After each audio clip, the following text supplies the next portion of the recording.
space because my word seems to be struggling. Okay.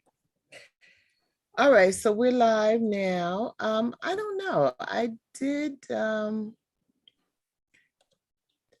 see where Gio had hit the like button on the link to the chat, so I don't know. So, I'm sure she saw the link.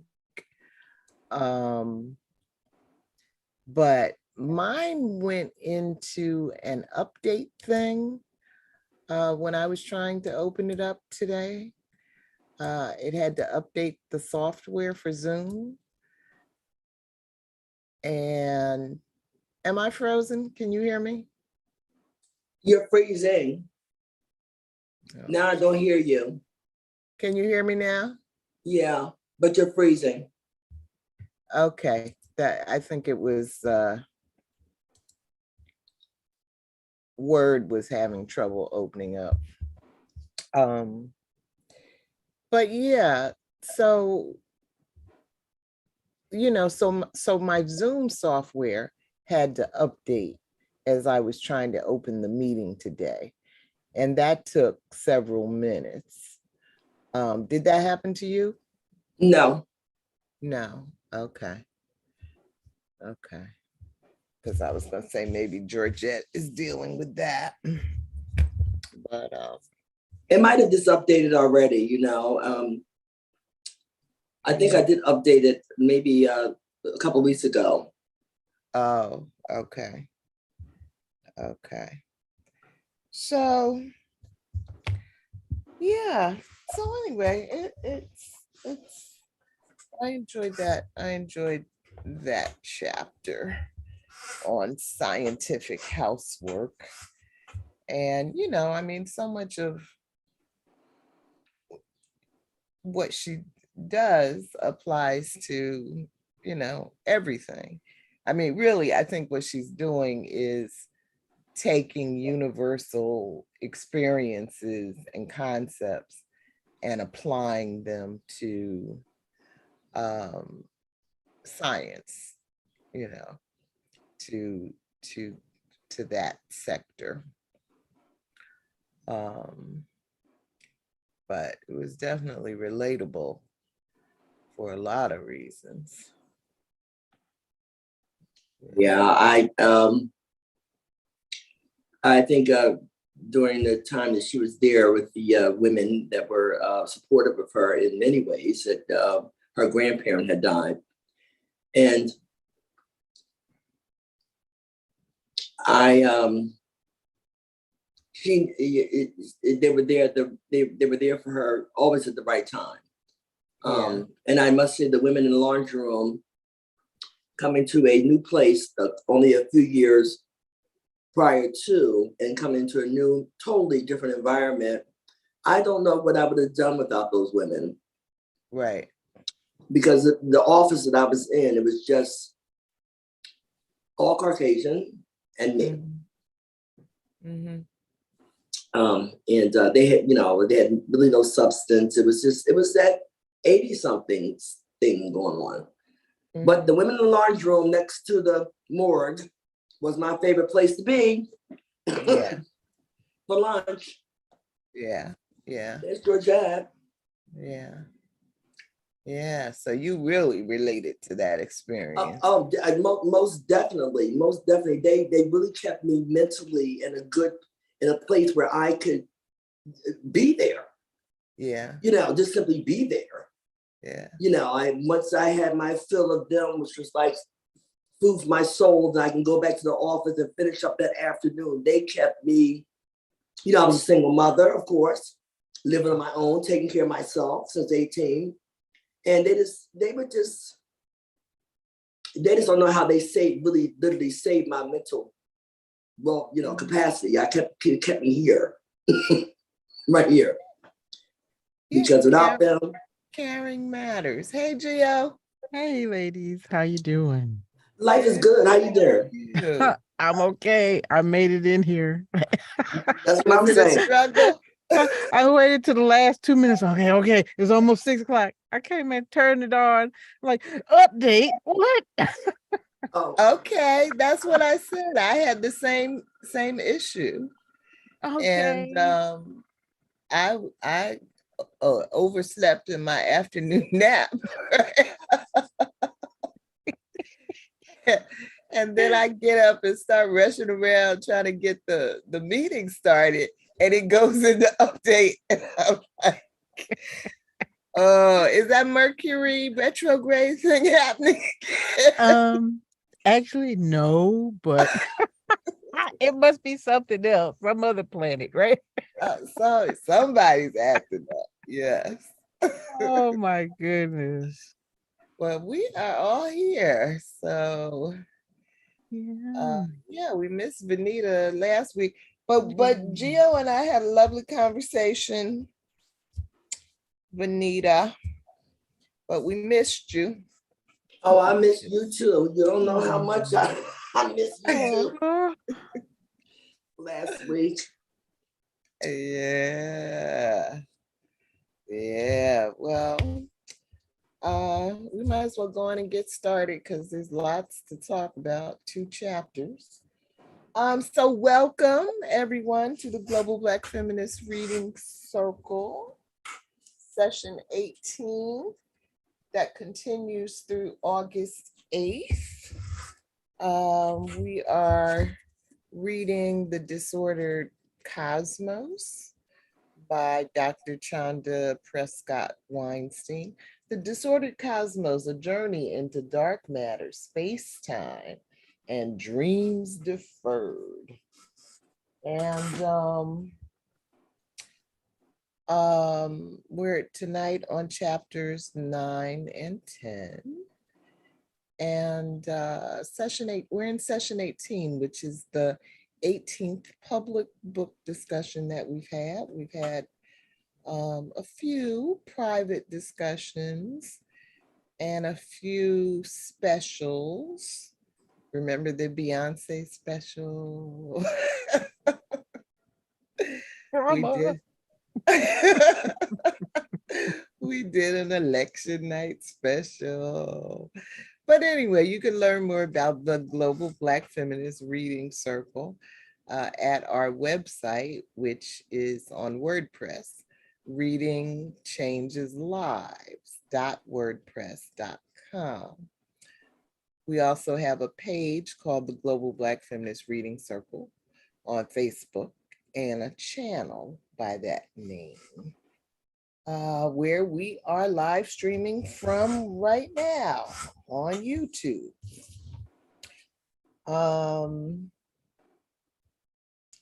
So my computer, in addition to the Zoom update, Geo was doing all kind of stalling. I couldn't seem to get my Word document open, but it looks like it's open now. So let's finish. I'm Michelle Odom. I am in Brooklyn, rainy Brooklyn, New York tonight. And Venita? Hello, my name is Venita Walker, and I'm joining you from Cromwell, Connecticut, to read The Disordered Cosmos. Hey. And Geo. And I'm Georgette Moses, and I'm joining you guys from Columbia, South Carolina, where it is not raining right now, but it is hot. Oh. Ooh. South Carolina. Yes. That's what happens, right? Mm-hmm. All right, let me see if I can share the screen without any more tech issues. Oh, and let me just point out that we have a vacation coming up, break coming up next week, July, which is July 4th. And so then we come back on the 11th with chapter 11, July 11th, chapter 11. Rape is a part of the scientific story. And, and then I'm going to see if we can just go straight through to the end on August 8th. And so that's another synchronicity. So tonight, the two chapters we're on are chapter 9, the Anti-Patriarchy Agender, and chapter 10, Wages for Scientific Housework. But of course, it happens to be Pride Month. And, I just thought it was coincidental or synchronous or something that I didn't plan it, that we happen to be reading that chapter during Pride Month.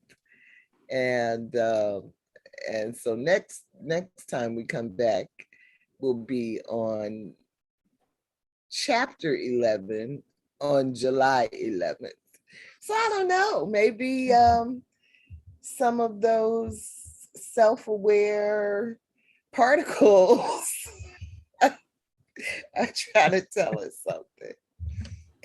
So let me look at my little top of the page picture here. So these are 4 of the pride flags. There are 32 that I know about. These 3, 1, 2, 3, are agender, non-binary, and gender fluid, which I think of as synonyms. But don't ask me. This is my flag, the ally flag down here. So I'm not trying to teach anybody anything, but I learned a lot with this chapter 9, including that there are 32, at least 32 different pride flags, and each one of those little stripes has a meaning, kind of like the Black American red, black, and green, where every stripe means something. It's like that. So somewhere I did a post that has a link to that article. Over here on the right, these are Chanda's family. So the first lady is Selma James, and she's still alive. I think she's 92 and still very active as a feminist and a writer. And then this is, what the hell happened there? Was that me? What? Can y'all hear that? Yes. Yeah. All right, wait a minute. I gotta close. You got Atomic Dog queued up in the background. Not intentionally. You see what I've been listening to this week. Oh man. And yeah, because as I was reading that chapter on agender, that's the song that came to me. And when Venita and I were shaking our groove things at the club back in the 70s, yeah, I never related that song to gender fluidity. I just thought it was talking about doggish men. I know. Me too. We were so naive. Hey, yeah. Oh well. Yes. Oh, yes. Had no idea. No idea. Yeah, yeah. So now I'm listening to the song and I'm like, what's that?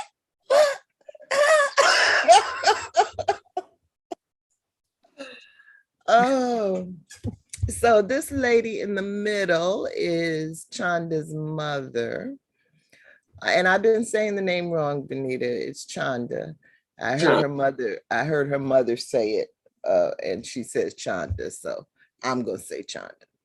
Her name is Margaret Prescott.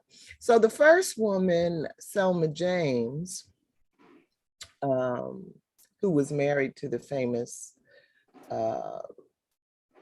writer and activist C.L.R. James.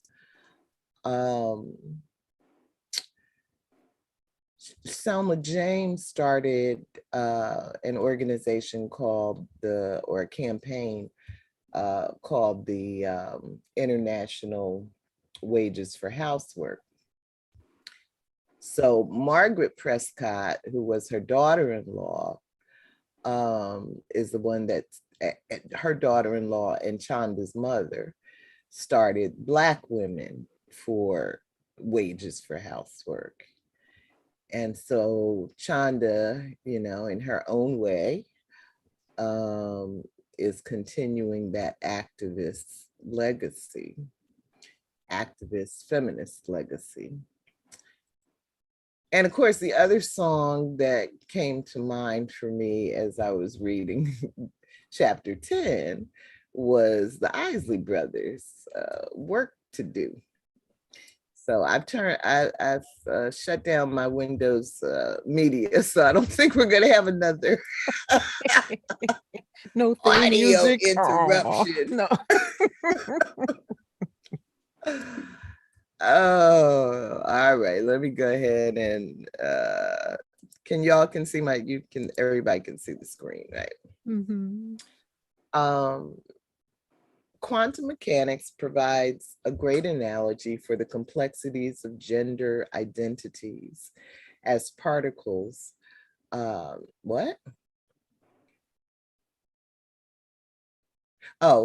mechanics provides a great analogy for the complexities of gender identities as particles are not simply one way or the other, as evidenced by the famed double-slit experiment. Still, many scientists struggle to accept the non-binary nature of gender identity and sexuality.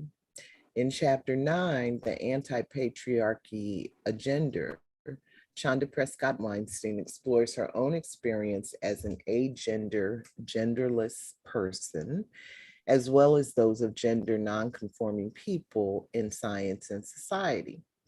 Despite their understanding of the non-binary nature of particles, scientists are among those publishing screeds about the tyranny of trans and non-binary identities and refuse to use the correct pronouns for their students. Moreover, some scientists refuse to accept the empirical testimony of Black women, trans people, and other gender and sexually non-conforming people. Further, ways of knowing that are not purely empirical or gathered through sight, touch, smell, sound, and taste are similarly devalued and dismissed as if they don't matter. This happens even though our social differences mean our sensory experiences differ, and science can only access them by hearing from those with firsthand knowledge. These manifestations of racism and sexism are out of sync with scientific methods and ultimately serve to hinder human progress, development, freedom, and rights. Patriarchy and capitalism, birds of a feather, demand conformity to prescribed identities and behaviors that are challenged by those who dare to transgress in a quest toward a world where freedom reigns. In unity and solidarity with workers of the world, Chapter 10, Wages for Scientific Housework, presents the case for valuing all labor appropriately. Inasmuch as we need food to sustain our bodies, sanitation to avoid disease, and loving care to develop our full capacities as human beings, then the people who do this work, this caring work, are as important to our loftiest achievements as those we place on artificial pedestals. This chapter links the productivity of all workers in a continuous loop of interdependence, arguing the labor of one is as essential as the next in the human project, though we act as if this is not true by devaluing the work of some, such as unpaid mothers and underpaid janitors and administrative assistants. Within science, women are often called on to perform caring services the institution is not providing to those being marginalized without compensation, accommodation, acknowledgement, or reward. In other words, academic housework, emotional housework, or unwaged labor, work that does not count toward tenure. With disdain for the class stratifications that keep humans divided, Prescod-Weinstein asked readers to see the real value in the work of those society has devalued, but whose labor is essential to those whom we highly value.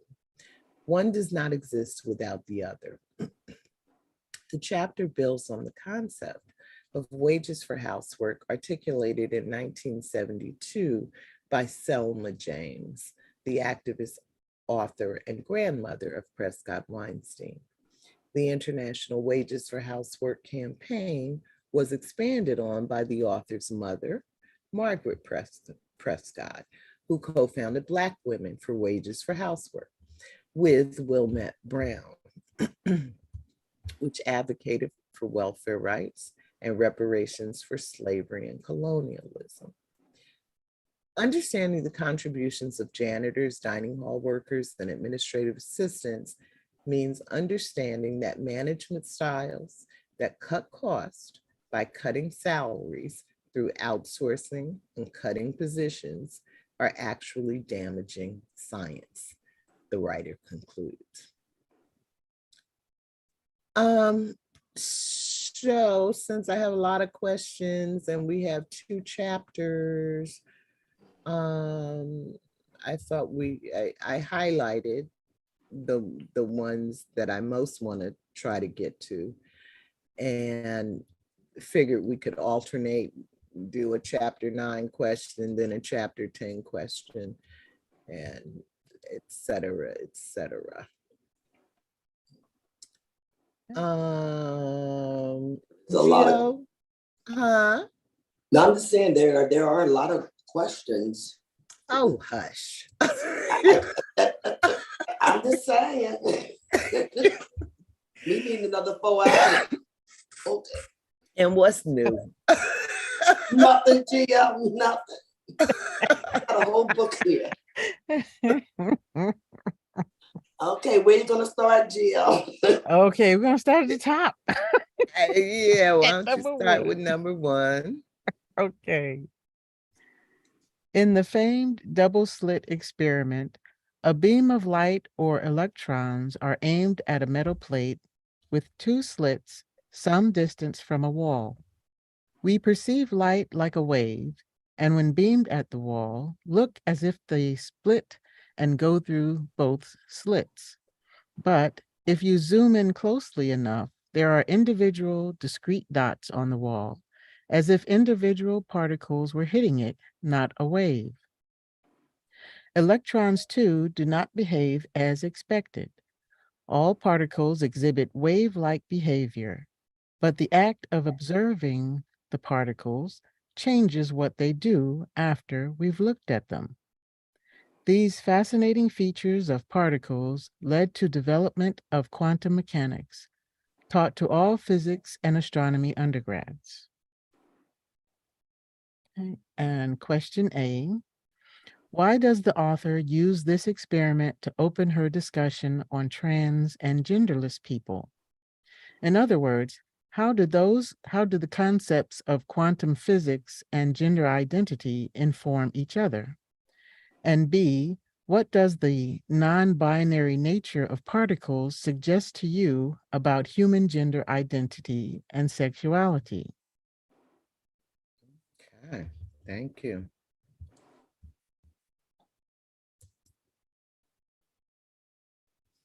Anybody?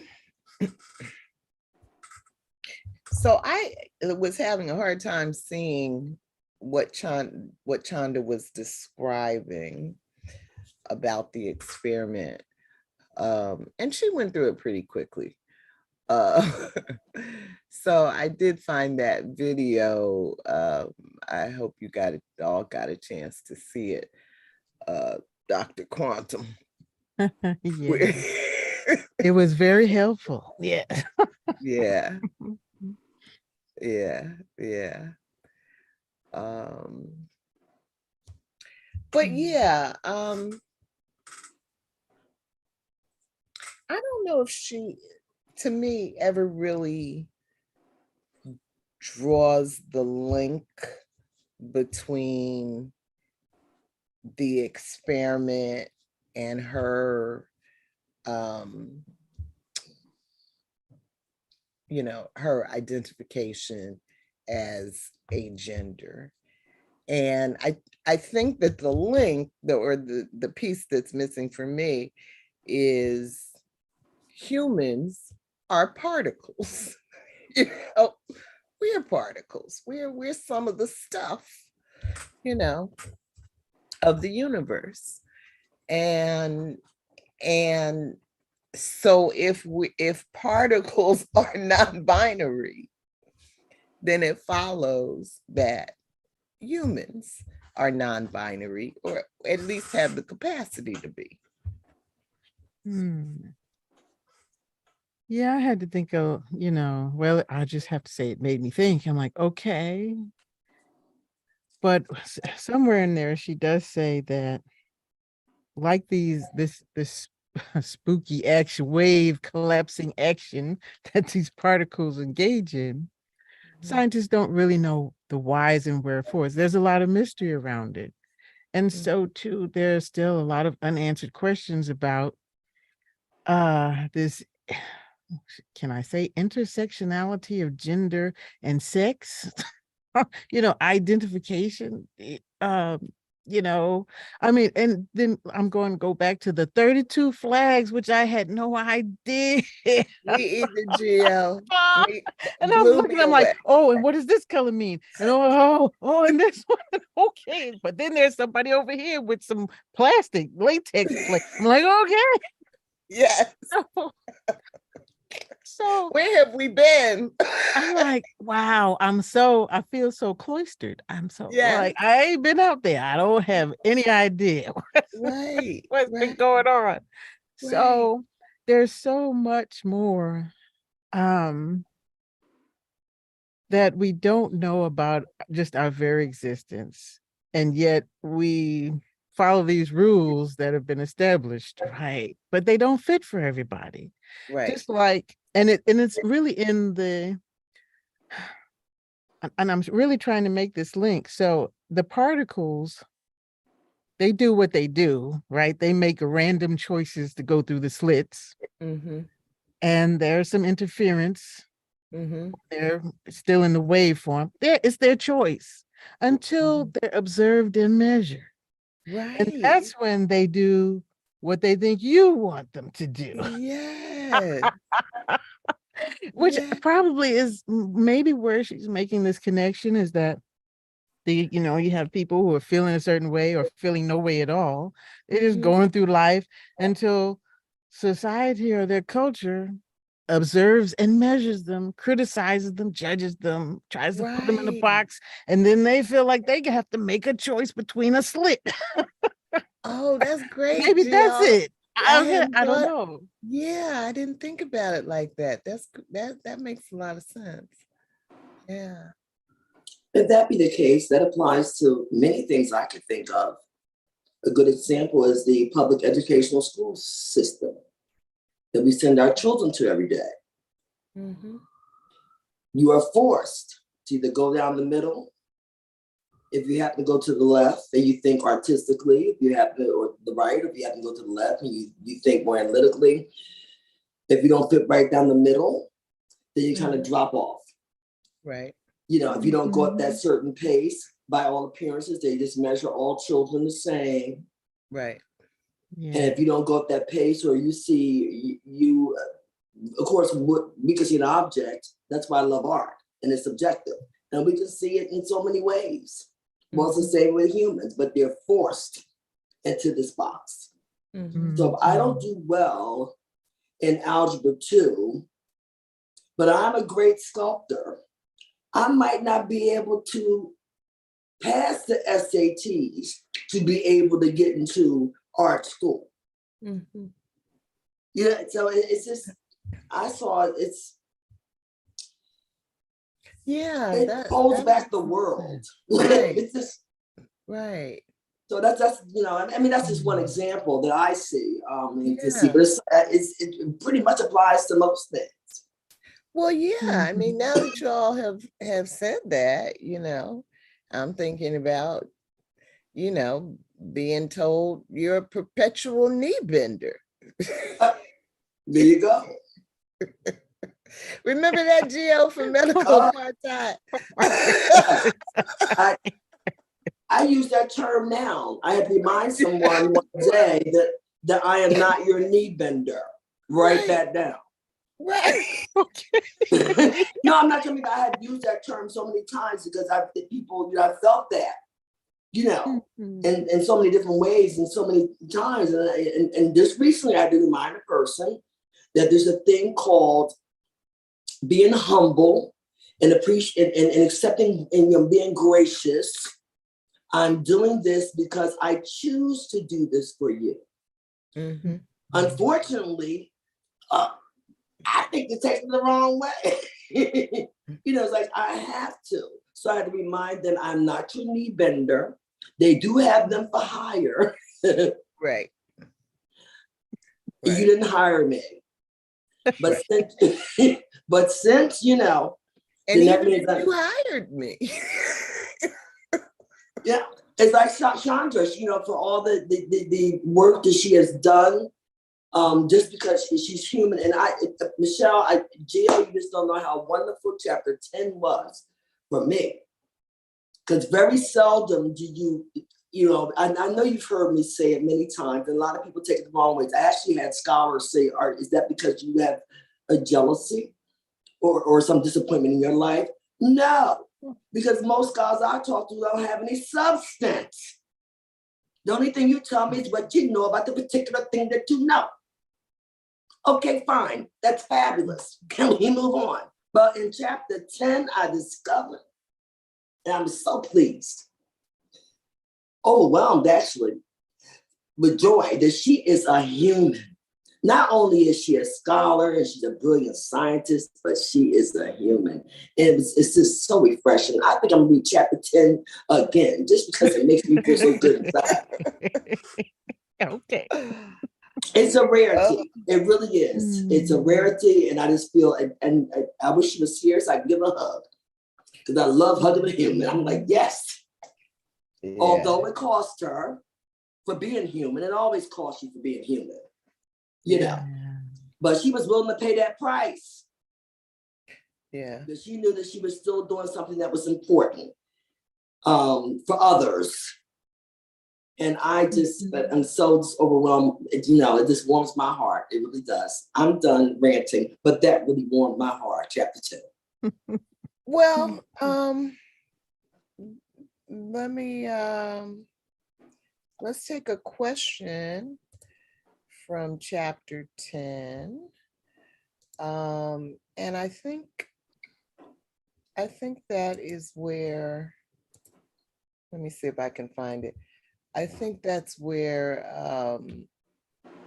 she talks about, she announced this week that she got tenure.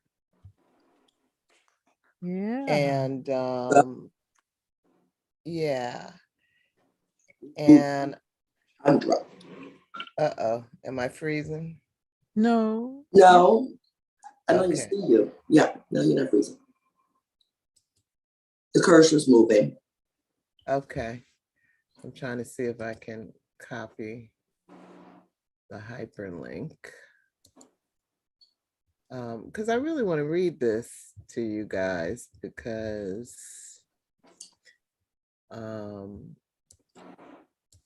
she, her, I just think her announcement is awesome.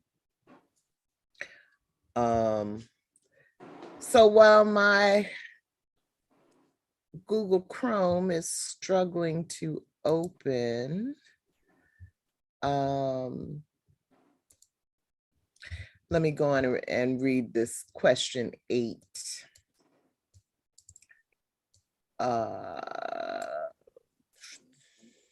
Responding to the bat signal of students in need has at times come at the cost of Chanda's mental and physical health.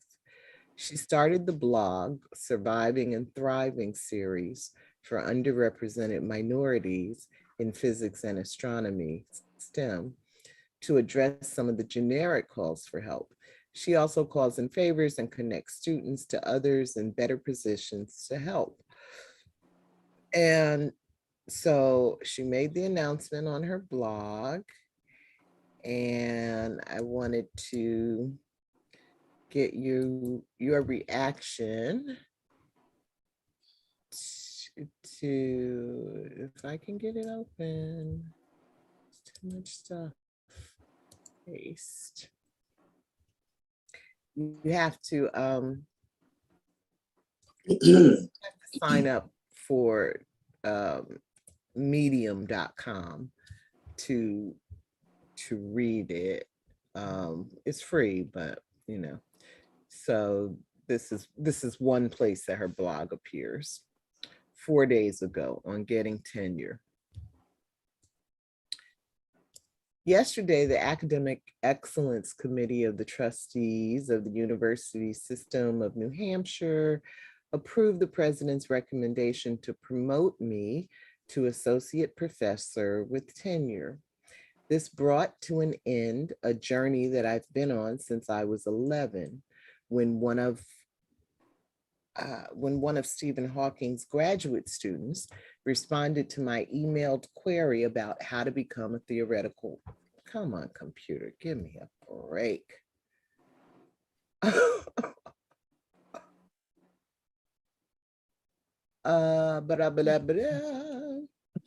Responded to my emailed query about how to become a theoretical physicist.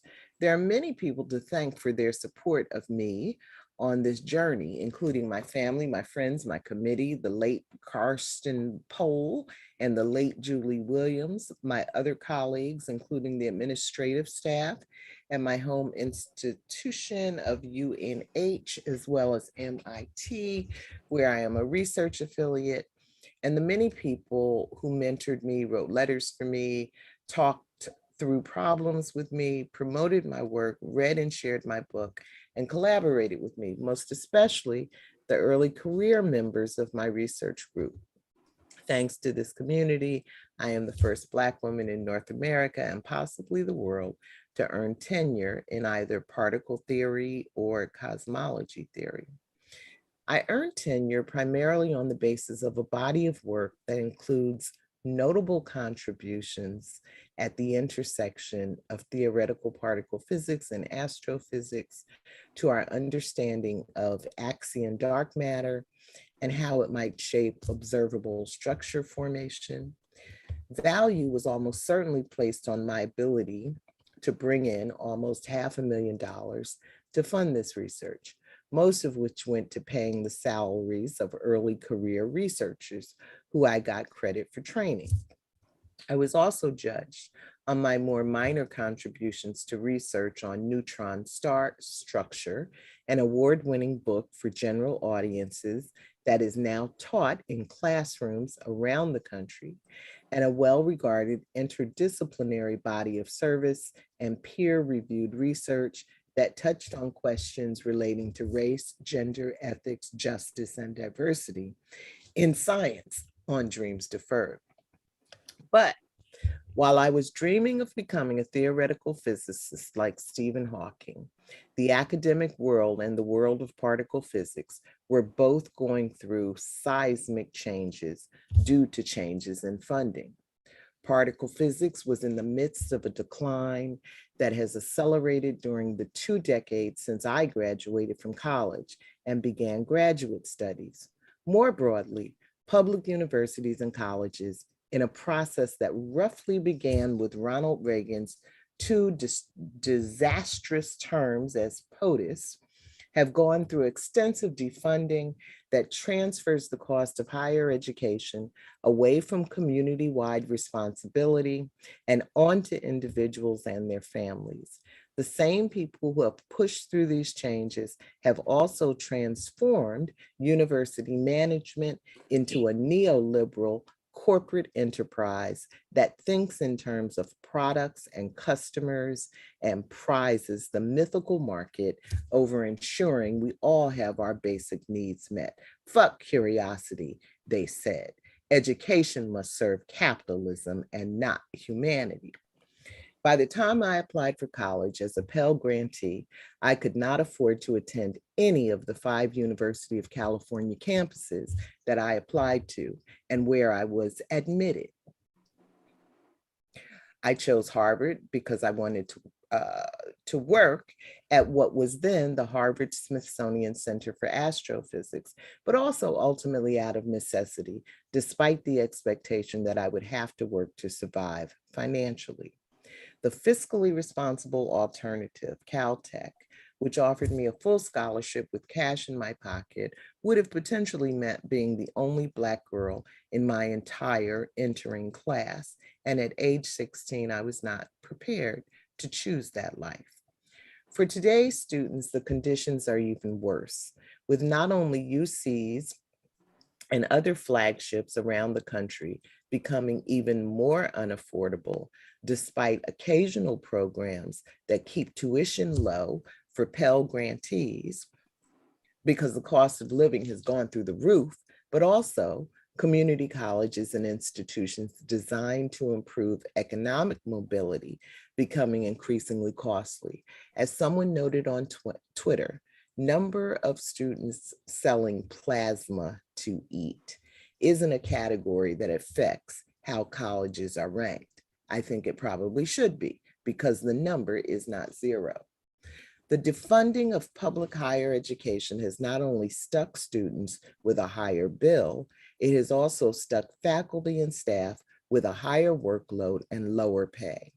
The life of a particle physics and cosmology professor that I signed up for as a kid simply no longer exists. The majority of university and college faculty are no longer tenure track and are instead overworked and underpaid contingent faculty who have varying levels of job stability, sometimes not knowing until the end of the semester whether they are employed for the next one. They are sometimes paid as little as $3,000 to teach a course. Even with 5 courses per semester, that's $30,000 per academic year before taxes, and they probably have student loan debt. I debated whether to say I am lucky or fortunate or privileged because I am one of the increasingly small number of people to have a tenure line position. I will simply say I managed to squirm through the slim opening through a combination of factors that mostly have little to do with my scientific curiosity. I experienced less racism than other Black people because I am light-skinned. I was a good test taker as a kid. I pushed myself beyond reasonable physical and psychological limits, including being willing to remain in a community that required me to have occasional contact with the men who sexually assaulted and sexually harassed me. Occasionally, family and friends helped me out financially, and I had enough community support that I got the letters and resources I needed, despite petty bullies, not all of them senior to me, who actively worked to damage my career because of what were often petty disagreements, which are quite abundant in academia. But I'm almost done.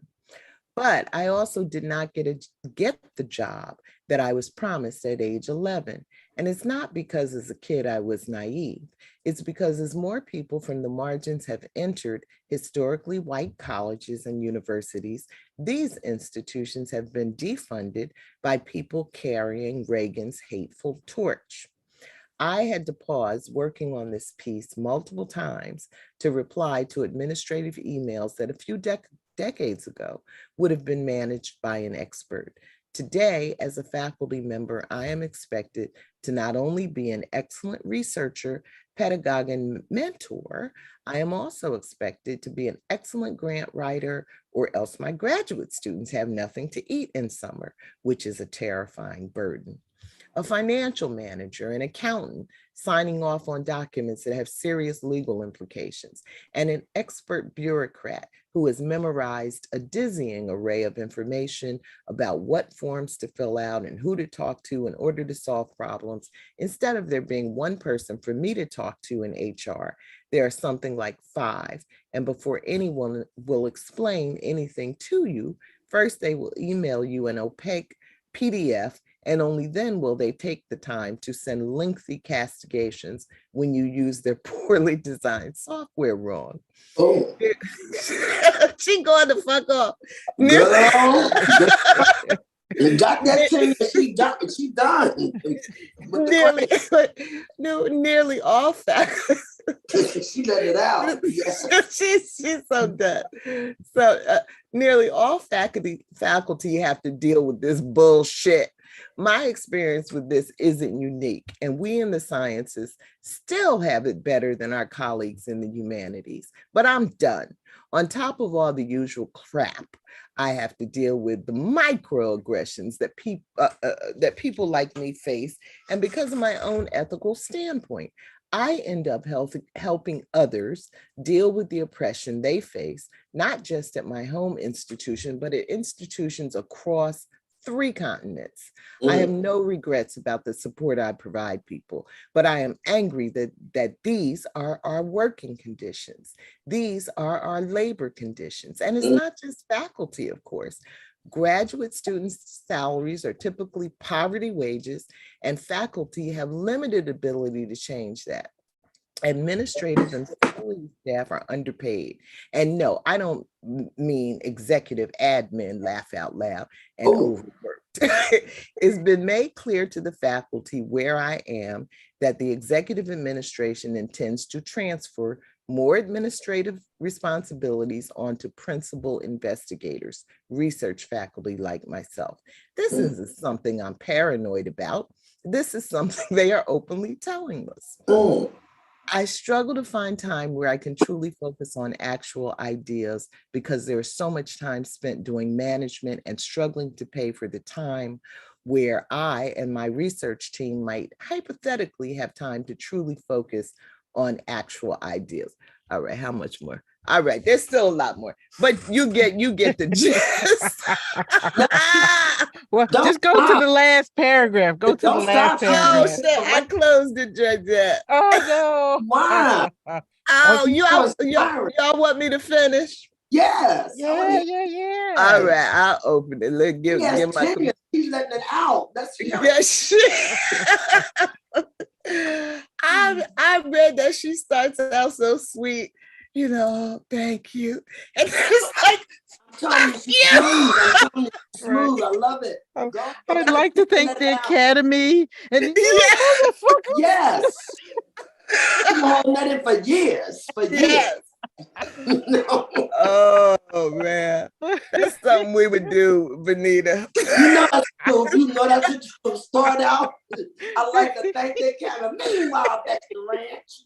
Took me a long time to notice I was here, and let me tell you why. Yes. My computer is not trying to open up. It looks like the word. I'm sorry.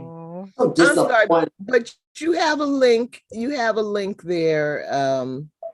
I'll read it. Yeah, you have a link in the agenda. And I do highly recommend that you read it to the end. I highlight. And you have not, I mean, you know, but it's the truth though. And I remember I went back to school. Of course, you do remember Michelle. I had a professor I was very fond of. And he did not have tenure, of course. He was an admin professor. That his car was would break down every other day. I'm talking about old car. Push a while, ride a while. And he was in his like mid to late 30s. You know, was married, didn't have children, you know, living from hand to mouth, didn't know if he was going to get another job the next. I remember that. Poe is a church mouse. But here he was brilliant, teaching us everything that he often everything inside him. And I was so saddened because I didn't realize the poverty. Right. Right. I mean, literally poverty that he was living in. Yeah. You know, trying to get enough gas money to get to school, to teach me. And of course, Ben Abden, he was teaching adjunct professor. He was teaching at different schools. Yeah. You know, trying to piece together, not only giving us information, he was fabulous, but trying to piece together a little work. And it was that shouldn't have happened. Yeah, and I love that she draws the link between as soon as, you know, Black people started going to these white universities. Yes. That's when you start to see all the defunding and shut it down. The changes taking place. Yeah, to get to this point now where, you know, who can even afford college? Nobody. And that's the goal. Who can afford college and who wants to work in that field? I mean, you know, that used to be a pretty comfy job. You know, you got you got your tenure, you were in for life. Yeah. You know, you could do what the hell you wanted to do on a beautiful, lush green campus. Yes. Write your books, do your scientific, do your experiment, do your research, all that. It was a fabulous place to be. That's what you worked for. One of the reasons, you know, we work. But now you could be down in the basement scrubbing the floors, girl. You got to go out there and get some, make sure the students have breakfast in the morning and support them academically. I mean, really, professors are worn out. And I just met one of mine recently in the grocery store. And she said, girl, I retired 2 years ago. Yeah. I divorced my husband and I retired. I'm like, ooh. Yeah, and there's also she wanted to stay, but she left. I understand a lot of political control, you know, where professors don't have the freedom, you know, all this culture war stuff that we see out here is happening in there. It's always been so I'm glad for Chanda because it sounds like you know, even though she has clearly been very courageous because she didn't know how any of this was going to turn out, you know, it sounds like she is in a space. She is at a university where she can still speak her mind, you know, without it being a death knell, you know. Right. Yeah. Right. She's got her work cut out though. She knows it, which is good. Yeah. You know, it's not gonna be a shock to her. Yeah. She already knows. Yeah. But it's you know, it's education is politics. That's what I found. You know, being an adult person going back to school, like this is crazy. You know, it's not about education. It's about politics. That's all it was. Yeah. Yeah. Well, that was. I'm happy for her, even though her reaction is, "Thank you very much. Fuck you."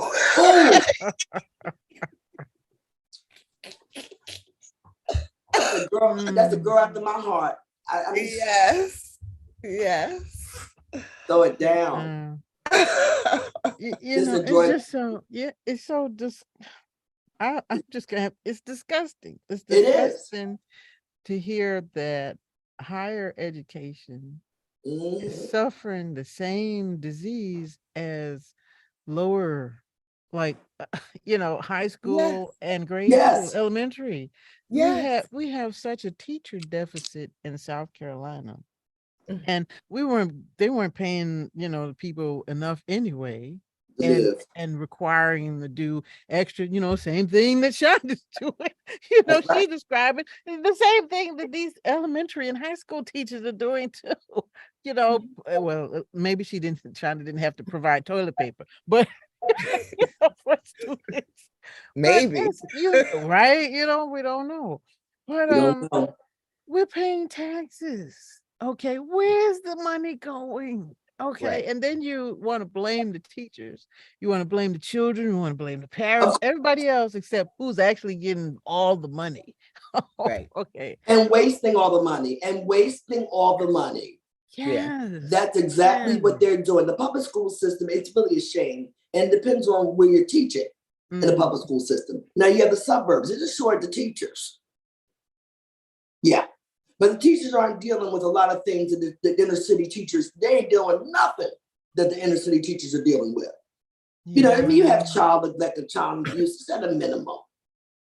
Or should I say it's out, it's at a known minimum.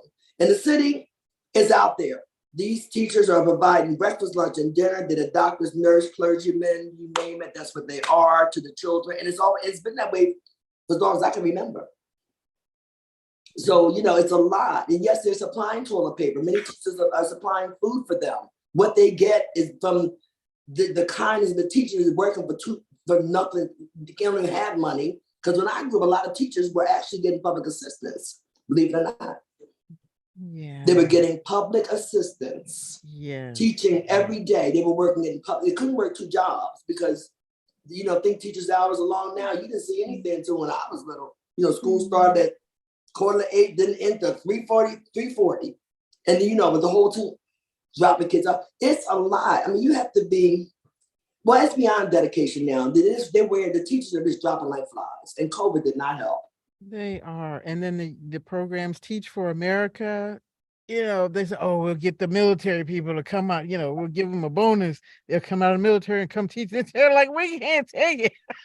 But you can't live off of that. And they want them to do so much, be a psychologist, Everything. be a security guard, be Yeah. everything, be admin, everything.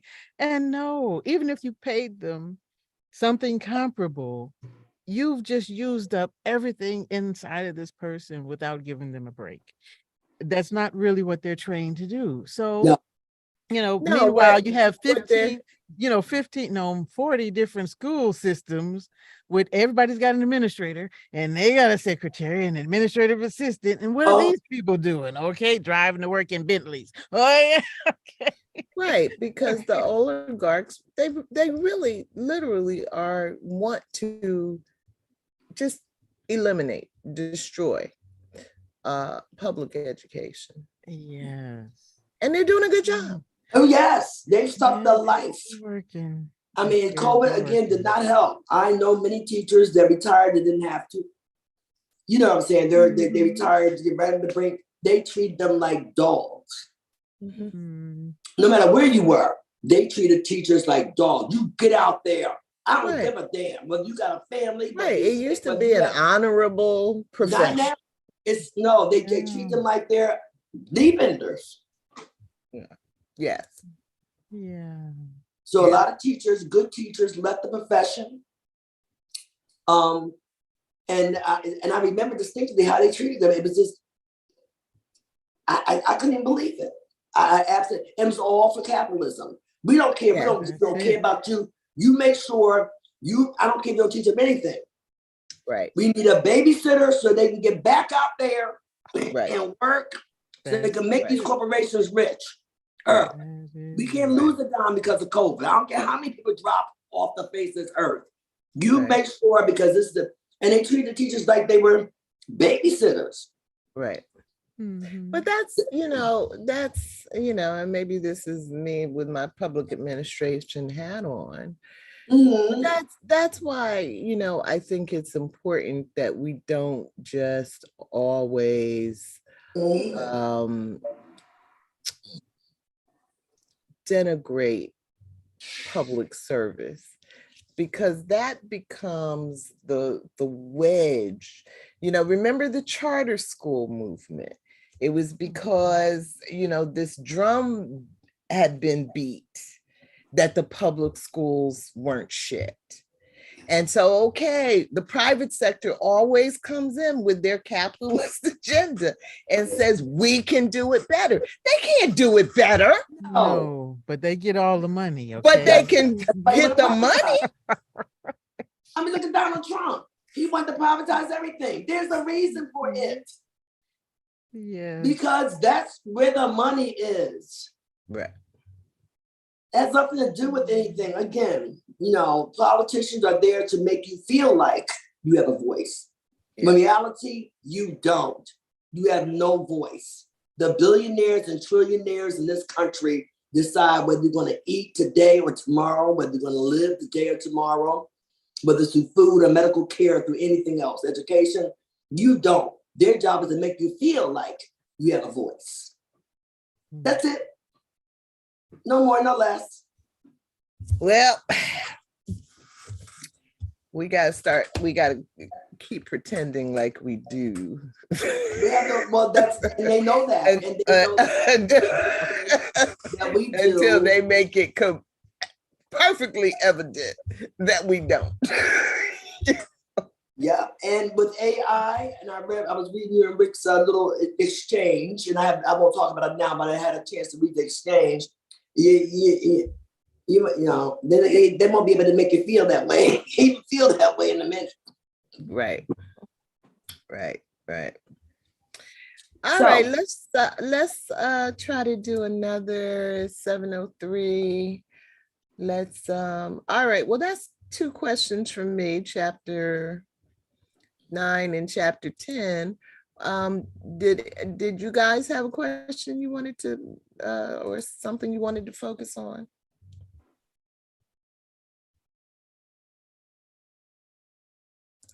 What happened? Hello? Oh, no, I can hear you. No, we were just looking at the questions. You hear? We were quiet. I'm sorry. I don't know what is going on with my Zoom window tonight. They've changed something. Who moved my cheese?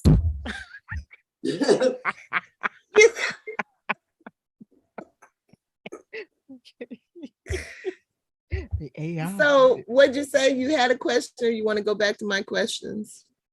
Yeah, we'll go back to your questions. Mm-hmm. All right, so let's go back up to chapter 9. What's the second question there?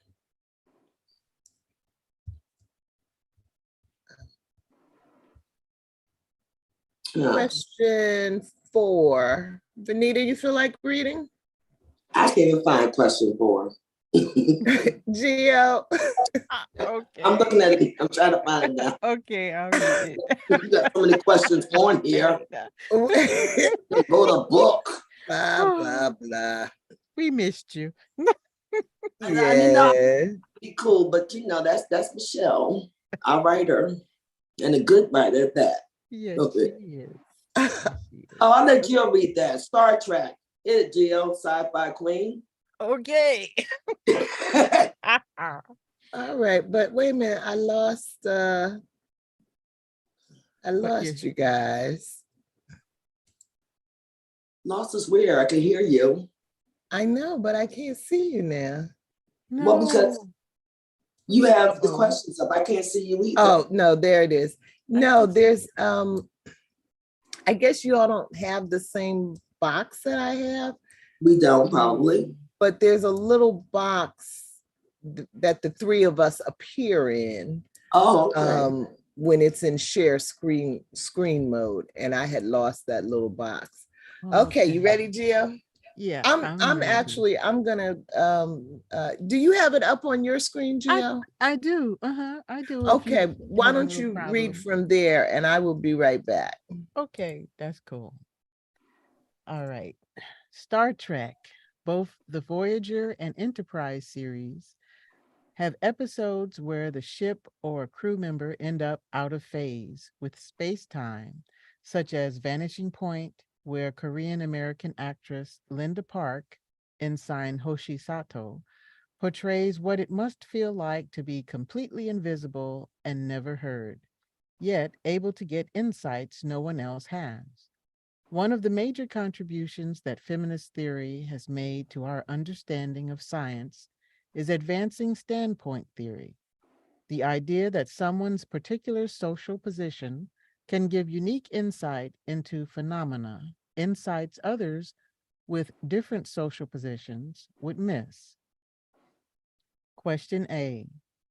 You've heard me use the baseball analogy, where we can see how a fan on one side of the stadium has a different view from a fan on the opposite side, and they both see something different from the umpire. What in your life has given you a particular perspective others may not have? Question B. What has been your experience when trying to share your personal experience with someone who is unable to relate? And question C, what do you think is a good strategy or reaction to take when someone will not hear, value, or respect your particular insight?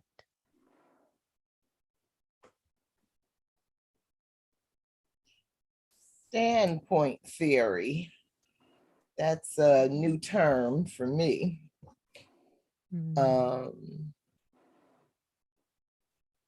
Yeah, but I've always used that baseball analogy, so I love it. Yeah, that's pretty relatable. Well, maybe because we're old. No, we're not old. Yeah, but yeah, but I mean, I certainly know the experience of you know, having experiences that other people don't have, and um um you know, finding it very challenging to try to get them to understand. And you know, I keep reminding myself, and I keep reminding Venita that, you know, Chanda is still kind of young. I mean, she's a full-grown woman and everything, but you know, I think you have to kind of grow into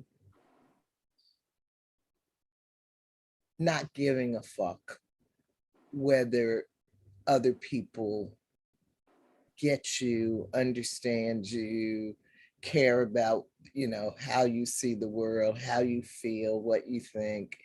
You have to grow out of that, because I think otherwise you just will really drive yourself insane trying to get people to understand things that maybe they don't have the capacity to understand.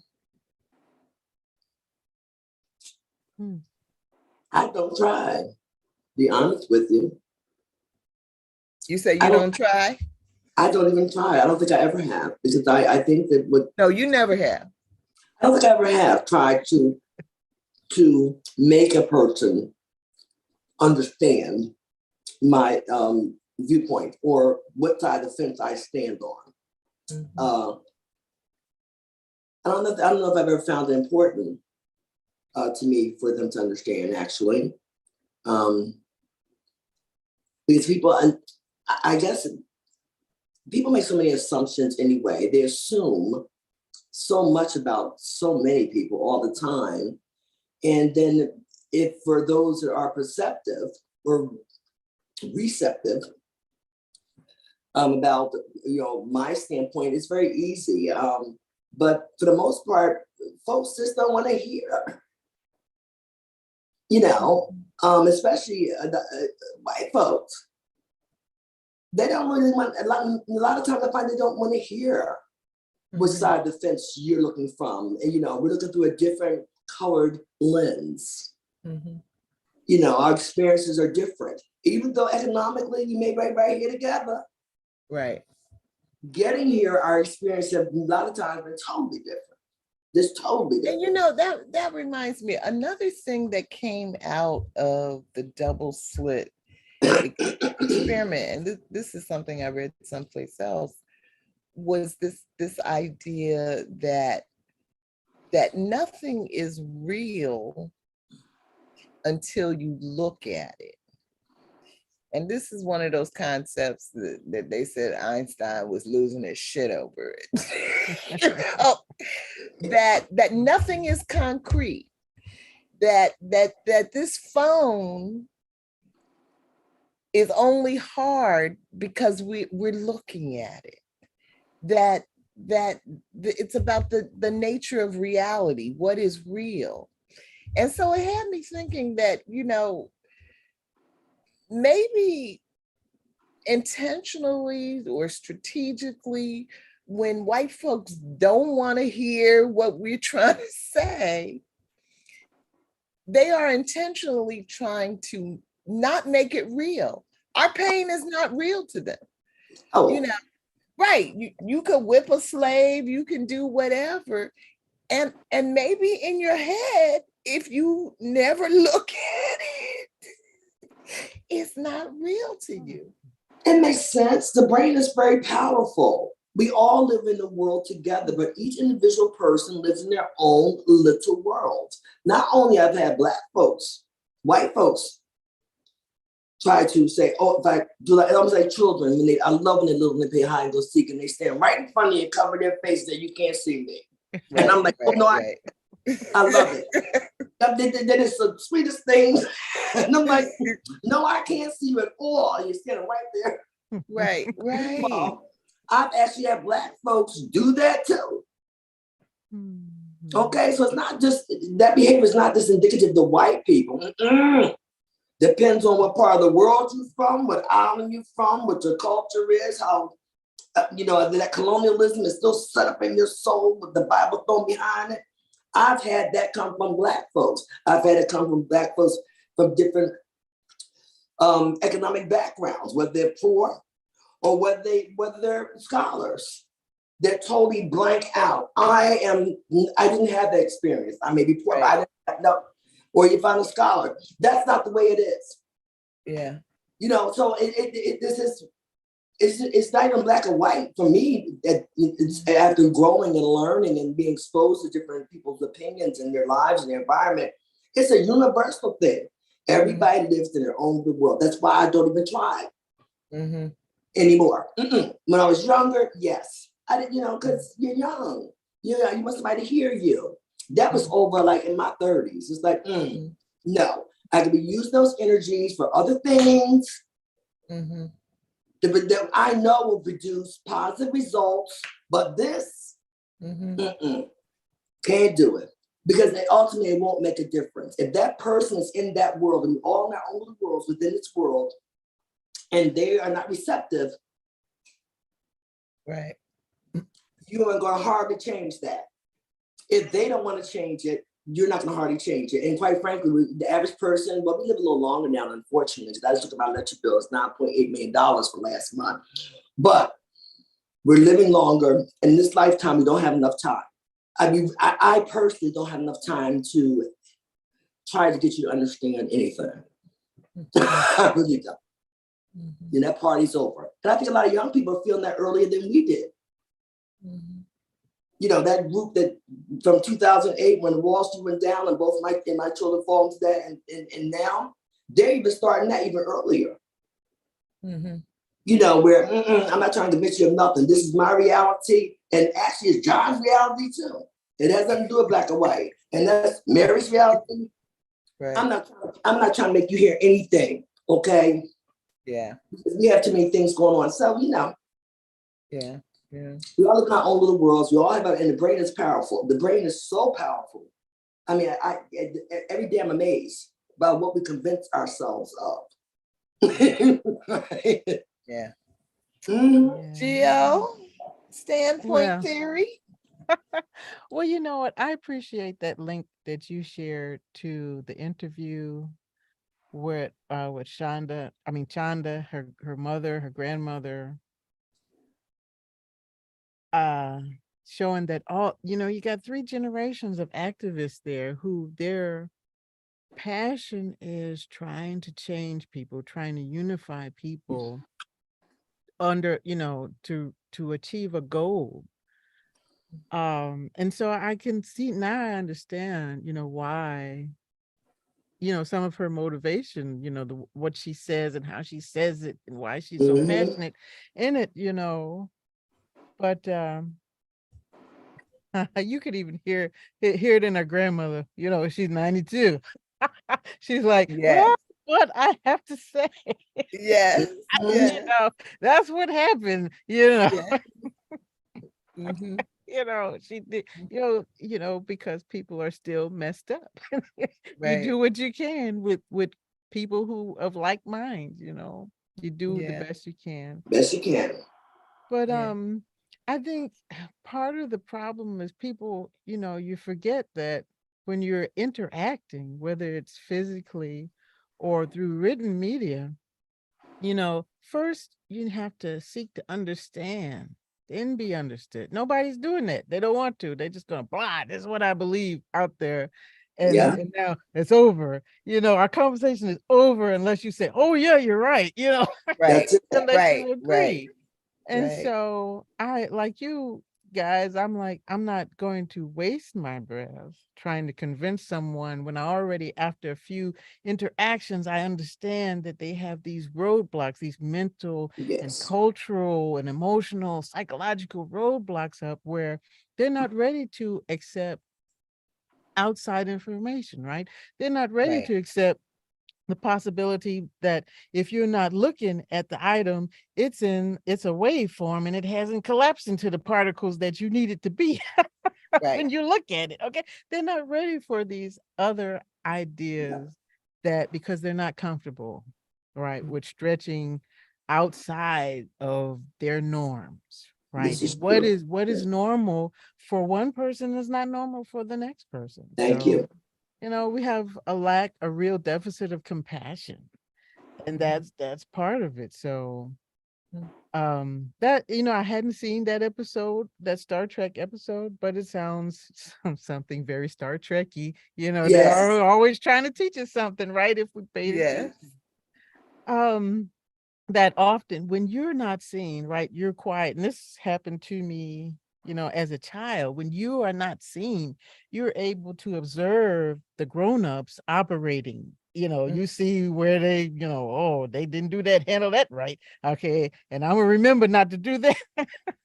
Right. Right. And then, you learn a lot more about them personally because you're just really a fly on the wall. You're seen and not heard. Hmm. So, and then in other situations, as you grow into an adult in different situations, you may be in those same kind of situations.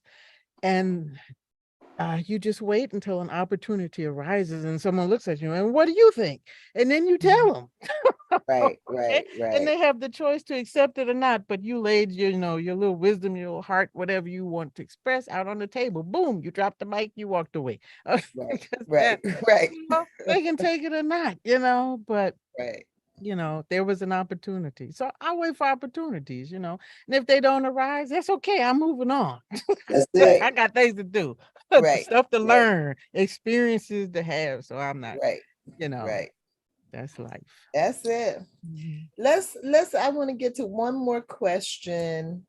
Before I get there though, I have to pause very quickly at question 6 to say that I learned something new today. I learn something every day, but today's lesson was Zim. So I'll take she and her for the record. Okay. But you got she, her, you got he, him, you got they, them. But now there's something called zim, What is that? and there's even more than that. But And see, it's something called neo pronouns that are picking up speed. So in our little cloistered spaces, I just want y'all to know that these are um, gender neutral terminologies. So Z-them is an example of the gender neutral. I'm going to stick with she, her, but I'm happy to call you whatever you want to be called. Okay. And my English teacher is turning over in her grave because how you gonna make a sentence out of that? Okay. Every day. I just start to get used to they and them. I have to do it in my profession, they and them. Well, get some elasticity in that old brain, Venita, because the world, it is a changing. Yeah, but I'm just gonna call you by your name. That's it. I have I'm no gonna be safe. whatsoever Yes. calling you whatever you say you want to be called. That is not an issue for me. But I'm not going to memorize this. You got to tell me on the first meeting. Yes. The very first meeting. Yes. This is how I get dressed, and I got you. Yes. Yeah. That's all, that's all we can do. So, all right, let's try to hit question 14 because there's some important stuff going on. The author recalls a time at Munger Physics Residence of the UC Santa Barbara Kavli Institute for Theoretical Physics, where she felt cared for during a period when she was receiving death threats. She also remembers her first 2 years as an MLK fellow at MIT, when 2 women who cleaned the offices, one from Jamaica and the other from Barbados, provided essential services that included care for the author's spirit at a time when she was grieving the loss of her grandma, Elsa. It was incredible emotional labor, and it is part of why I am a professor now. Recognizing and valuing that housework requires scientists to think of the humanity of the people who are not scientists, but who support the scientific endeavor. It means acknowledging that it is our responsibility to support our administrative, janitorial, and food service staffs when they go on strike to demand better conditions and better wages. Prescod-Weinstein supported the Harvard Living Wage campaign that won higher wages for custodial staff. Question A, 97% of the UPS Teamsters voted last week to authorize a strike if negotiations fail and it becomes necessary to address the heat-related injuries and deaths and other work conditions that put the workers in harm's way and devalue their contributions. How important are the Teamsters to your life? B, in what ways should we support the union if they ultimately decide to strike?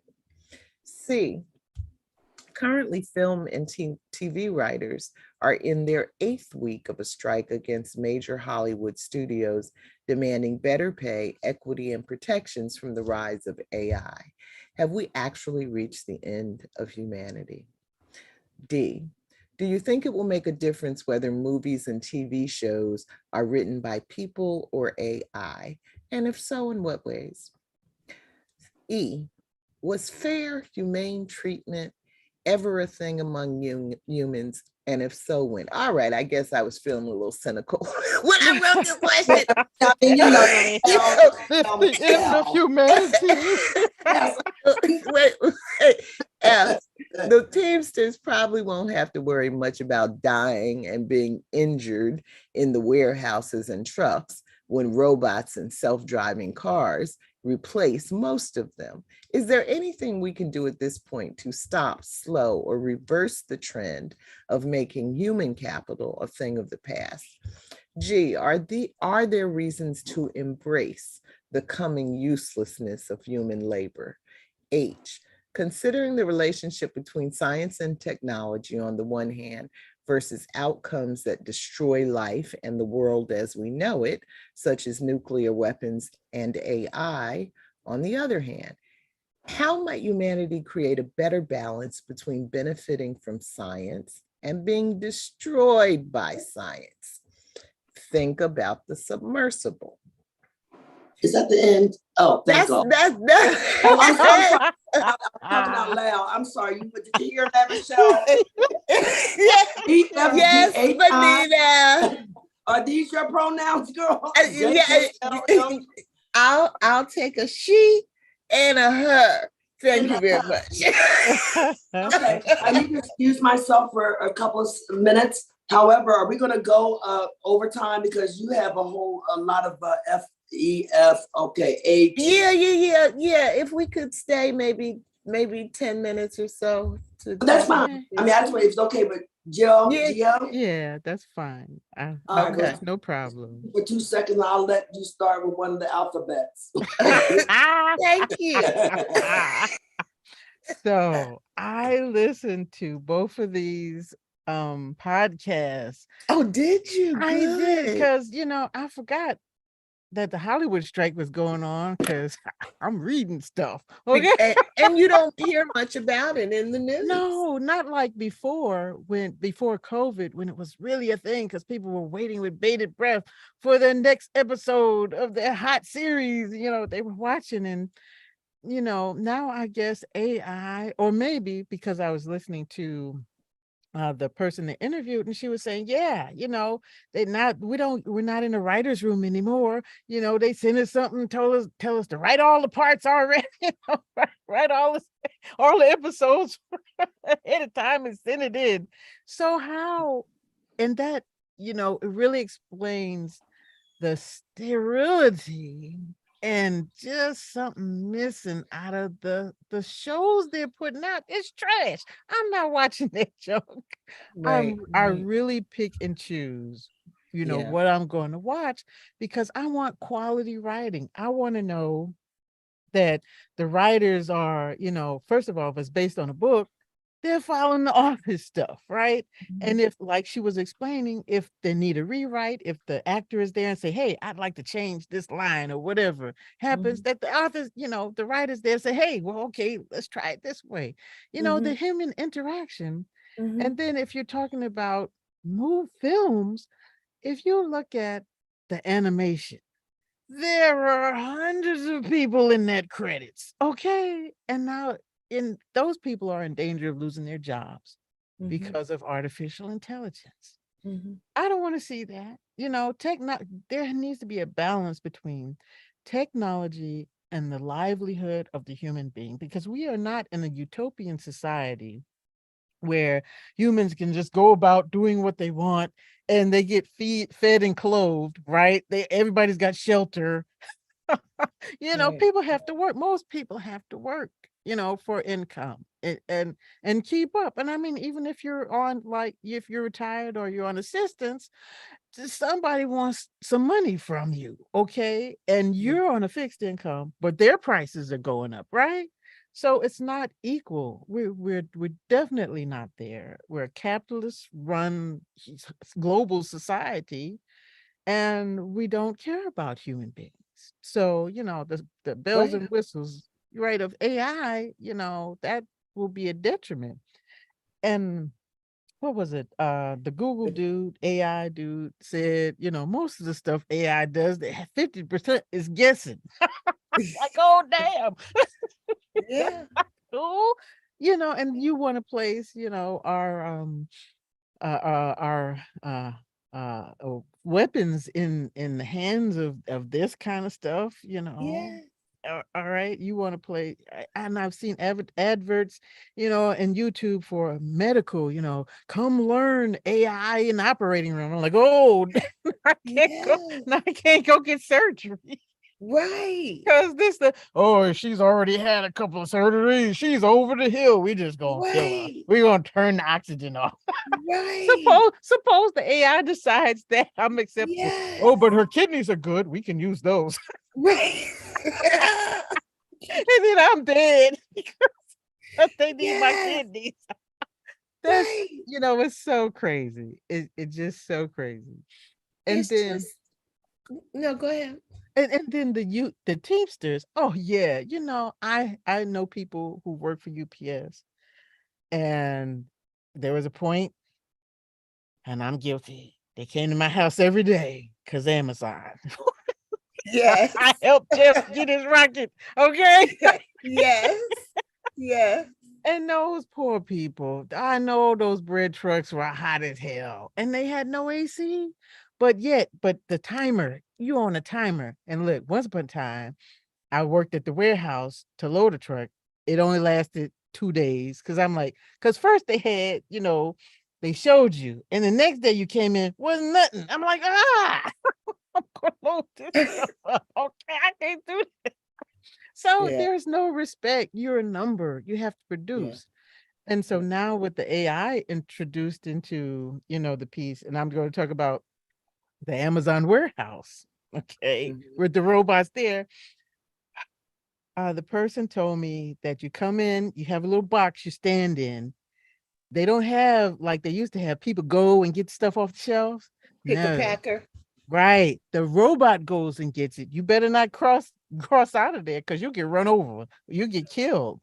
Yeah. So you have to stay in your little box. The robot brings the order to you, and then you go put it all, in your vehicle or whatever your truck and take it. And Oh, oh my wow. God. And you better stay in the box. You can't even go to the bathroom. You Yeah. better go to the bathroom before you get there. And by the time it's lunch break, by the time you get back to the door, your lunch break is halfway over. Yeah. So, it's just not everything automated is not conducive to quality of life for regular human beings. We're a society where we work, right? We've been taught to work for what we want, right, to earn, whether the wages are equitable or not. We have that conditioning in us. Mhm. So that, it's just maybe it won't be the end of society, Michelle. It's not good. It's not a good look. It's not a good look. I mean, I just think, whenever they're introducing some kind of some kind of new technology, there's always the positive, beneficial uses of it. But, there tends to also be the other side, so you can go nuclear weapons, or nuclear energy, it's always this kind of thing. And I don't know. I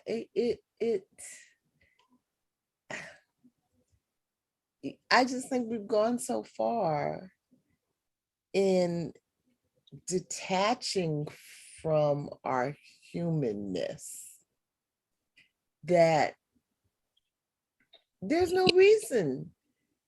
I mean, I can clearly see Geo laid out a scenario of being in a hospital operated on by AI. I heard of the whole Yeah, conversation. yeah. Mm-hmm. And that's perfectly conceivable. Well, yeah, that's happening. That's happening now. I don't want to, burst your bubble or anything like that. Okay, but Please don't. working working in the medical field, although I am on the other side of it. I see that all the time. I see the insurance companies choosing who's going to get care and who shouldn't. What specialty is worthy of being a specialty and which ones aren't. Although there's a need. They've coming down to the point where they're actually determining what specialty is worthy of being a specialty. Oh, we don't need that. What? Well, I'm in a specialized field. The key word is specialized. And the reason Right. why I specialize, because it's a needed service. Insurance company say, hell no, it ain't. If I look up on that NASDAQ, my shareholders and stakeholders said that they did not get the dividends that we promised they were going to get. Therefore, while we sit around and have our black beluga caviar and our Don Perignon or better, we all decided you don't need that specialty. 1 o'clock in the middle of the night on New Year's Day, you have the American Medical Association, which, mind you, on that board, there are no doctors sitting. These are people, when you go to the doctor's office, you have a diagnosis code, maybe 1, 2, or 3. Depends on how much shit you got going on. Then you have the procedure codes. The procedure codes is what tells the insurance company what you've had done, your symbols, more or less, and how much it costs. Now, they said it was okay before, but 1 o'clock in the morning on New Year's Day, they dropped down among this board of non-physicians and said, you know what? We're swooping out all these procedure codes. I don't give a damn. And one of those codes, and I'm going to use it as an example, there's something even worse, are women that have breast reconstruction after cancer treatment. They may have a massive mastectomy, or maybe a partial. There was 2 treatments that were available for reconstruction. Of course, one is breast implants, and the other is actually more intricate. That doesn't require that you don't have a breast implant, but it's a very very specialized specialty, and there are not a fleet of doctors that do it. However, it's another way to reconstruct your breast. Well, they decided, a board where there are no doctors sitting, oh, we're not doing that anymore. Either you're going to have breast implants or you get nothing. And if you want to have the other procedure, it's going to cost you $50,000 plus if everything goes perfectly well. And you need to have that cash money because that is no longer available to you. That's just giving you one example of what's happening that people are not aware of. So, no, all these things are happening now. As far as the Teamsters, I support them 195, 11%, and I don't have to order for Amazon. If everybody want to get them say, that's not this shit, I can live with what the hell I got. I don't need to order for Amazon. I don't need to do nothing. We can go revisit some books we already got. You know what I'm saying? We already have. So I don't really need to do that. I had a gentleman and he looked at my son, very handsome, masculine, a masculine, strong, fit, that delivered a bed for me. And the reason why I had to order it, because you can't go in the store and buy it. Right. I needed it. I love going to the store. I love going to the store, feeling, touching, seeing. So many things are not available anymore. They're not, and they did it, and it's for a reason. So, I had no choice. And I'm not comfortable ordering large products, and particularly furniture that I cannot see, touch, and feel. Right. Anyway, he delivered it, and it was during the day. And I happened to be working from the house, and it weighed 170 pounds.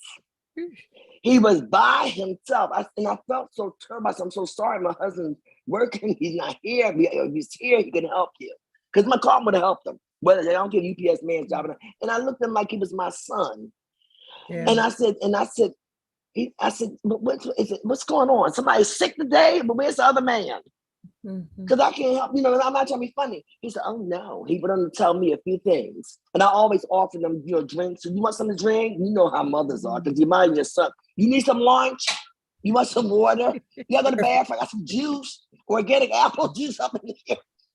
And he was so wonderful. He said, oh, thank you so much for offering.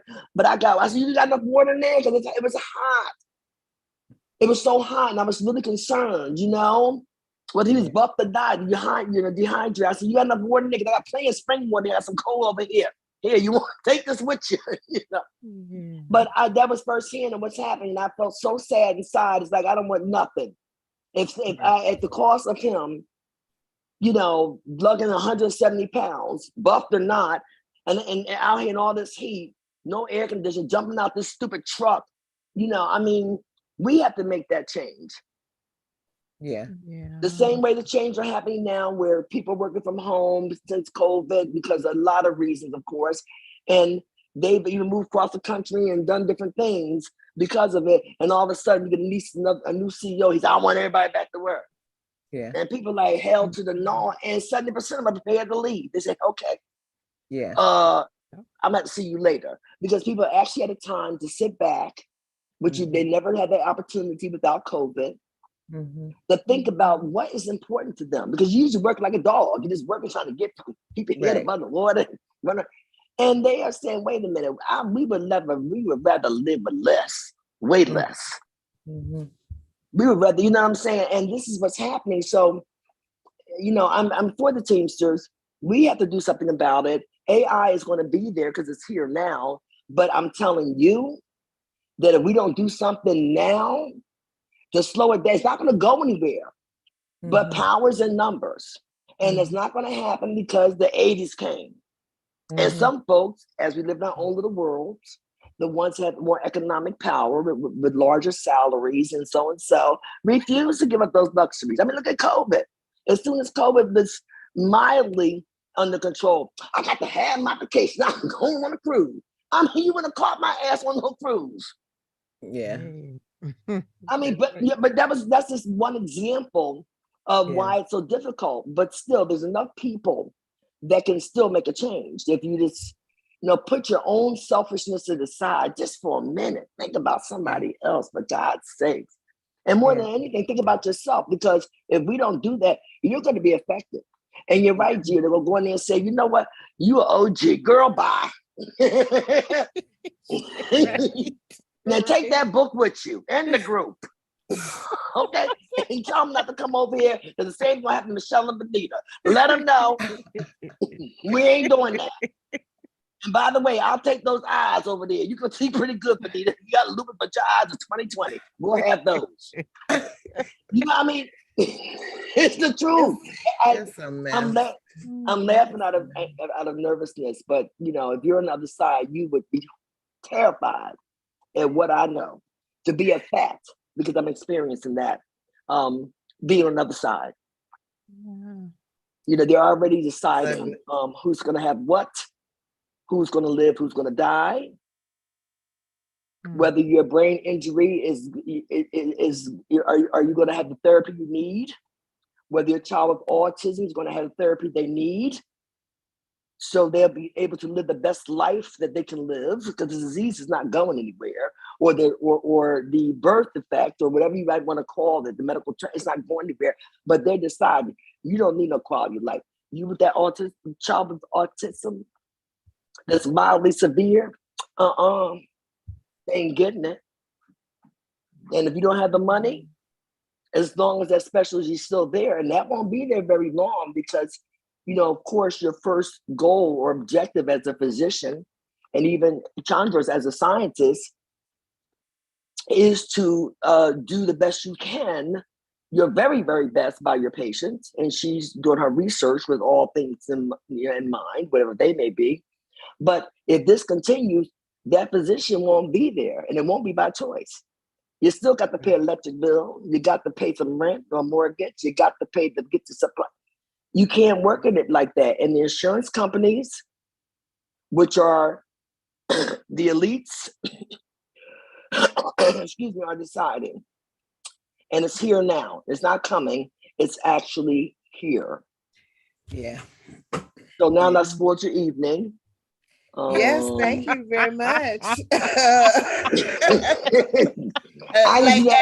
As Chanda said when she got tenure, thank you very much. Fuck you. But I say this out of love, because I wouldn't want you to be blindsided. I want you to know, because I love you too. I just want to know what you all to know. Your time is almost up.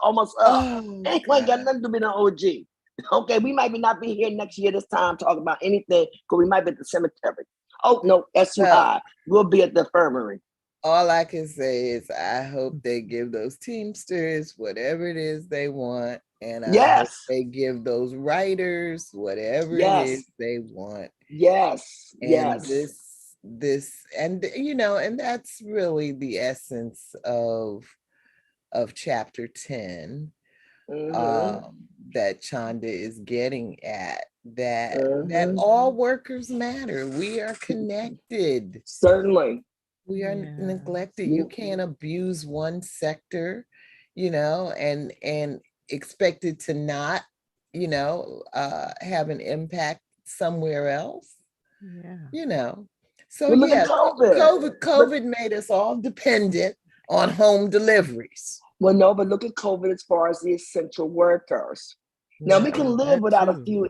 a few scientists. We can live without a few doctors. We can live without a few white collar, $250 French seam tailored white shirts. But if you notice, we can't live without those so-called essential workers. They ain't give a damn when they live or die out there working for minimum wage, 2 and 3 jobs. They said, get back in that grocery store. We wouldn't have no groceries. We wouldn't have no food. We wouldn't have in the hospitals. We wouldn't have anything. Right. And we need them. I'm gonna be honest with you. We down a few white collar workers. I don't even miss them. You down a few doctors. We got other ones over there. But if you down those essential workers, which really keep the whole economy going, we got some serious problems.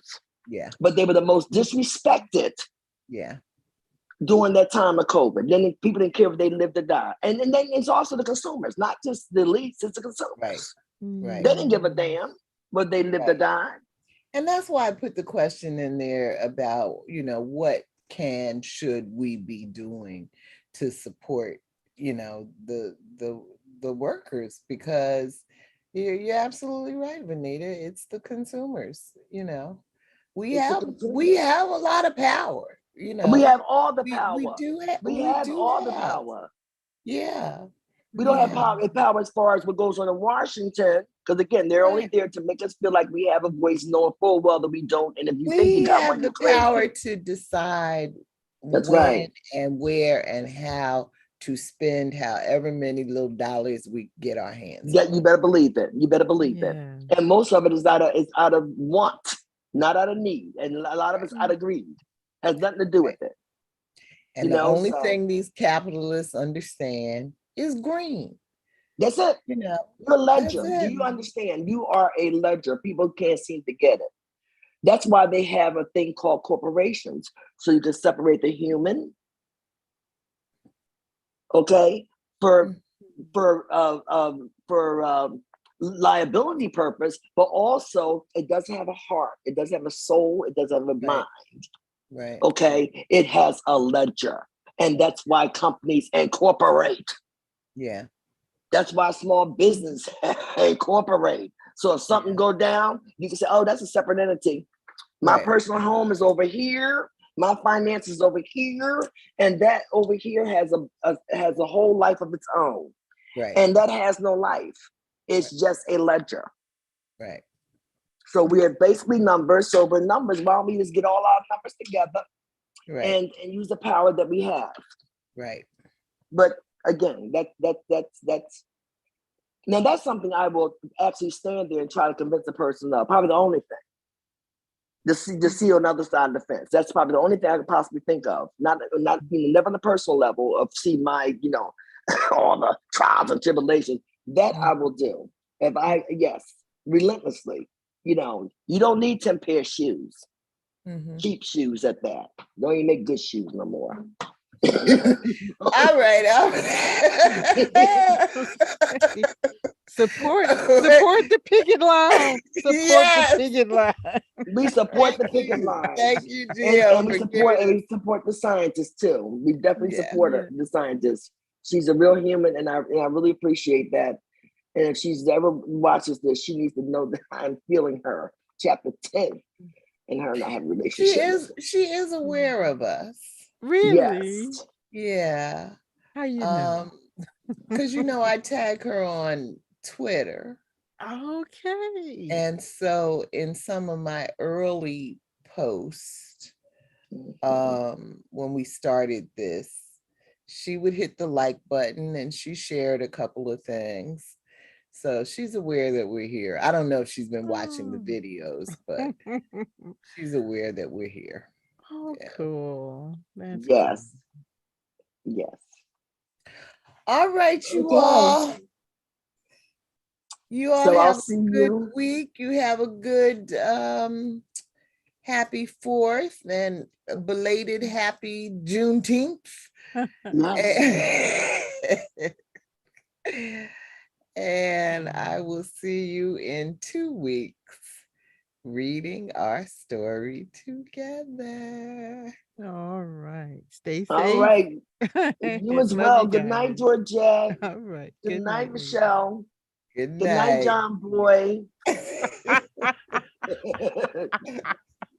Bye. Bye.